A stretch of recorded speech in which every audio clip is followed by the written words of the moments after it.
बड़ी अपडेट हम आपको बता दें, सरकार ने जयपुर बम धमाका केस मामले की जांच के अधिकारी को बदल दिया है। अतिरिक्त महाधिवक्ता घनश्याम सिंह राठौड़ नए जांच अधिकारी होंगे। बार काउंसिल ऑफ राजस्थान के चेयरमैन भी घनश्याम सिंह राठौड़ हैं। एएजी राजेंद्र यादव को हटाकर के एएजी घनश्याम सिंह को ये जिम्मेदारी अब सौंपी गई है। जांच अधिकारी को लेकर के कोर्ट की तरफ से टिप्पणी की गई थी, कड़ी टिप्पणियां की गई थी। साथ ही साथ 4 जो फांसी के आरोपी थे उनको बरी कर दिया कोर्ट ने।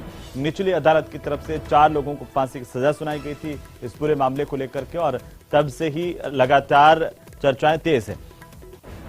अब सरकार की तरफ से एक महत्वपूर्ण कदम उठाया गया। बार काउंसिल ऑफ राजस्थान के चेयरमैन घनश्याम सिंह राठौड़ को जांच अधिकारी नियुक्त किया गया है। और इसी बीच जोधपुर से बड़ी खबर, जहां चोरों के हौसले बुलंद है। एमडीएम अस्पताल में बाइक चोरों का आतंक देखने को मिला।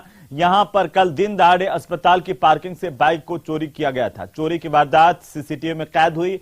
आज उसकी तस्वीरें सामने आई है। देखिए किस तरीके से अस्पताल की पार्किंग से चोर बाइक ले उड़ा। शास्त्री नगर थाने में इसे लेकर शिकायत दर्ज करवाई गई है। चोरों की तलाश पुलिस कर रही है।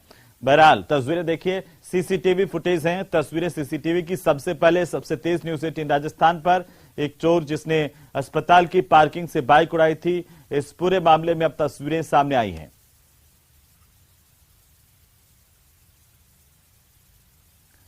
और दौसा में बेखौफ बदमाशों के हौसले बढ़ गए हैं। बदमाशों ने चौकी इंचार्ज पर फायरिंग की है और इस घटना में चौकी इंचार्ज बाल बाल बचे हैं। दरअसल सिकराय के चौकी प्रभारी वीरेंद्र सिंह बीती रात को गश्त पर थे। इस दौरान 3 युवक संदिग्ध बाइक पर सवार थे और तीनों ने कंबल ओढ़ रखा था। संदेह के आधार पर चौकी प्रभारी ने बाइक को रुकवाना चाहा तो तेजी से दौड़ाकर बाइक को वे ले गए। ऐसे में बाइक पर अपराधी होने की संभावना के आधार पर चौकी प्रभारी वीरेंद्र सिंह ने अपनी बाइक से तीनों बदमाशों का पीछा करना शुरू किया। इस पर बाइक सवार 3 बदमाशों ने चौकी के प्रभारी पर फायरिंग की और मौके से फरार हो गए। मोटरसाइकिल पे 3 व्यक्ति आए थे जो संदिग्ध से लगे तो उनका पीछा किया। पीछा करते हुए कड़ी कोठी रोड पहुंच गए तो अचानक धमाके की सी आवाज हुई। उन्होंने हवाई फायर किया, मेरी तरफ किया, फिर मैं मोटरसाइकिल सहित वहां गिर गया। थाने गाड़ी बुलाया, काफी तलाश किया, नहीं मिले। उधर चूरू के नवा भैंसली गांव में एक व्यक्ति आग की चपेट में आने से झुलस गया। गंभीर हालत में इसे जिला अस्पताल ले जाया गया। आपातकालीन वार्ड में इसे भर्ती किया गया है, जहां पर प्राथमिक उपचार के बाद इसे हायर सेंटर रेफर किया गया है। जानकारी के मुताबिक नशे में धुत व्यक्ति बाइक की टंकी में पेट्रोल डाल रहा था और इसी दौरान पेट्रोल ने आग पकड़ ली और वो आग की चपेट में आकर के बुरी तरह से झुलस गया। इसके बाद परिजनों ने उसे अस्पताल में भर्ती करवाया, जहां पर व्यक्ति की हालत अभी गंभीर बताई जा रही है।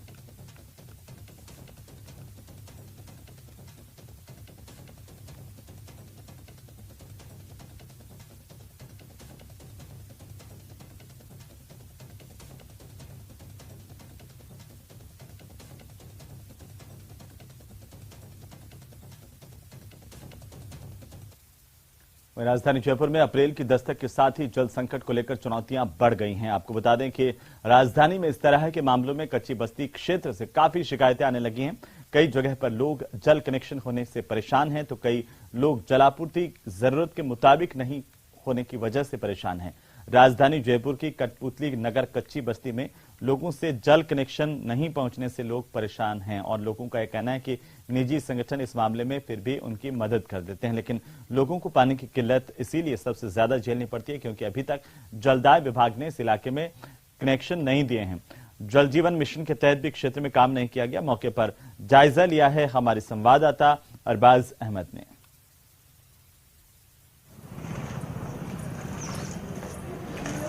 अलग अलग तरह के हालात हैं। कई जगह बस्तियों में जल कनेक्शन नहीं हुए हैं, कई जगह पानी का समय जो है सही नहीं है जलापूर्ति का, तो बहुत सी जगह लोगों तक पानी ही नहीं पहुंच पा रहा। जल कनेक्शन हो गए हैं, बहुत सी जगह लोगों को अभी जल कनेक्शन भी नहीं मिले हैं। फिलहाल हम राजधानी जयपुर की कच्ची बस्ती कठपुतली नगर में मौजूद हैं। यहाँ पर आप देख सकते हैं कि इस इलाके के अंदर काफी जो है कंजस्टेड इलाका है, आसपास में गुथे हुए घर हैं। इस स्थिति में यहाँ पर जल कनेक्शन को लेकर के पानी की क्या स्थिति है, लोगों से बातचीत करते हैं, जानने की कोशिश करते हैं। सबके नल नहीं है, किसी किसी के नल है और किसी के नहीं है। कितने देर आता है आपके पानी? 1.5 घंटा। 1.5 घंटा पानी आता है आपके यहाँ? तो परिवार का काम चल जाता है पानी से? चल जाता है। किस तरह से, मतलब मीठा पानी आता है, बिसलपुर से आता है, बोरिंग से आता है? मीठा पानी आता है। आप के कहाँ से आता था? पहले वहाँ से आता था। तो कोई समस्या होती है पानी लाने में करने में? होती है ना, अभी 10 दिन नहीं आए तो बाहर से लेके आए।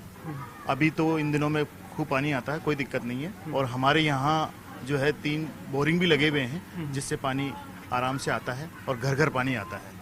1 घंटा सप्लाई होती है 5:30 से 6:30 और ये हमेशा पानी आता है, ऐसा कुछ भी नहीं है।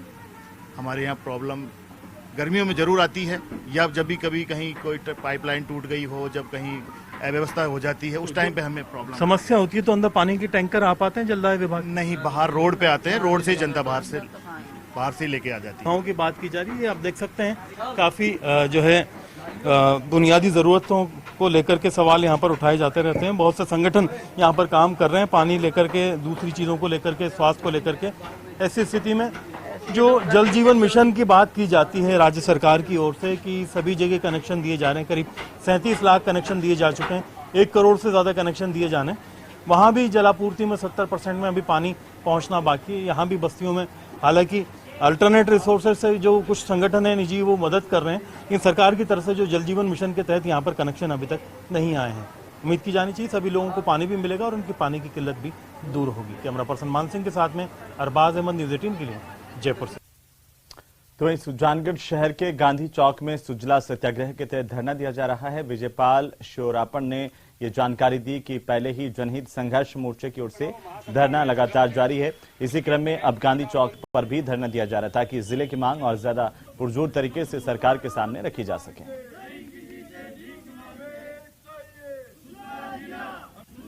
दशकों से जो सुजला जिला बनाओ महासत्याग्रह चल रहा है उसके तहत बाजार बंद हुए, चक्का जाम हुआ, जनहित मोर्चे के द्वारा लगातार आज 430-35 दिन से धरना चल रहा है।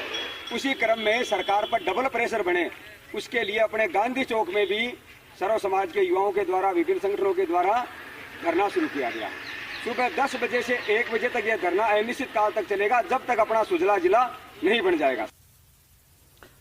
तो वहीं कोटा चंबल रिवर फ्रंट पर बन रहे दुनिया की सबसे बड़ी घंटी ने इस बनने से पहले ही 5 वर्ल्ड रिकॉर्ड बनाए हैं और इतिहास रच दिया है। इसके साथ ही इस घंटी को बना रहे इंजीनियर देवेंद्र कुमार आर्य एशिया के पहले ऐसे व्यक्ति बन गए हैं जिन्होंने एक साथ 5 ऑफ वर्ल्ड रिकॉर्ड में नाम दर्ज करवाया है। इंजीनियर आर्य ने यह जानकारी दी है कि कोटा की धरती पर पहली बार 5 वर्ल्ड रिकॉर्ड एक साथ बने। अभी तक ये घंटी विश्व की पहली जॉइंटलेस चैन है और विश्व का सबसे बड़ा 3D फाइबर प्रोडक्ट है।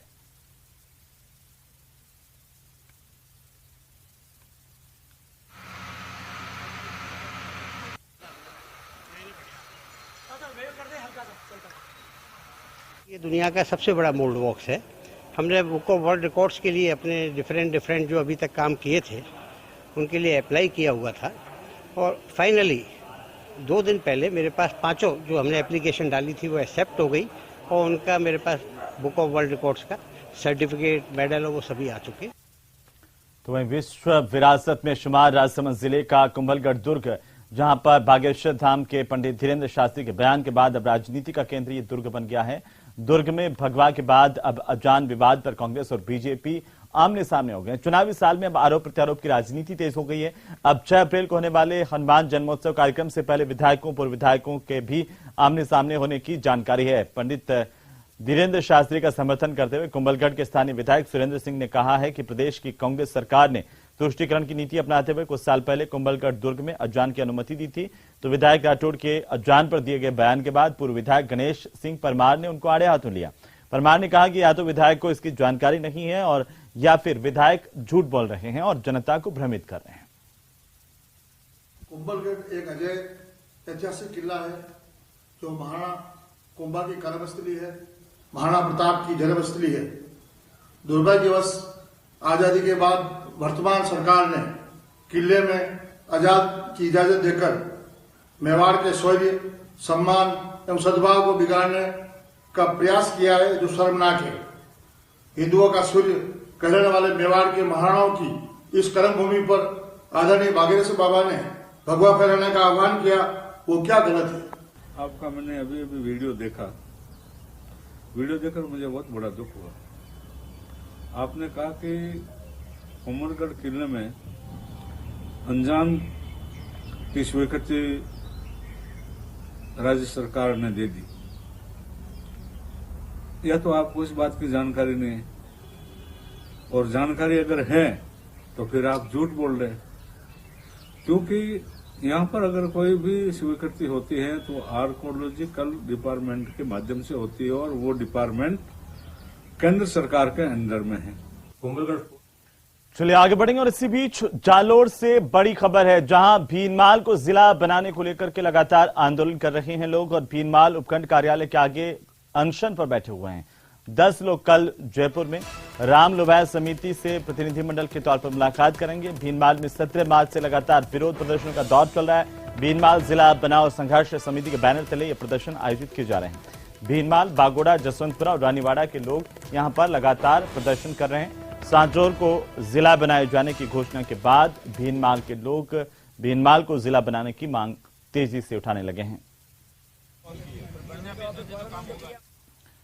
तो वहीं राजस्थान को लंबे समय से वंदे भारत ट्रेन का इंतजार था, और वादे के मुताबिक वंदे भारत ट्रेन राजस्थान आ गई है। आपको बता दें कि ट्रायल भी हो गया, और सब कुछ अगर ठीक रहा तो एक बार फिर से वंदे भारत के पहिए, लेकिन इसके बावजूद थम गए हैं, और कोई नहीं जानता कि वापस कब चलेगी। अजमेर से शुरू हुई वंदे भारत फिर से अजमेर जाकर खड़ी हुई है। वंदे भारत विधिवत रूप से अजमेर से दिल्ली के बीच कब चलेगी, इसकी जानकारी उत्तर पश्चिम रेलवे हेडक्वार्टर को भी नहीं है। हालांकि ट्रायल हो गया है, अब उम्मीदें हैं कि आखिरकार जल्दी से जल्दी ये ट्रेन चले। एनडब्ल्यूआर के पास हालांकि तारीख नहीं है, लेकिन लोगों को उम्मीद है कि जल्दी इसकी शुरुआत हो पाएगी।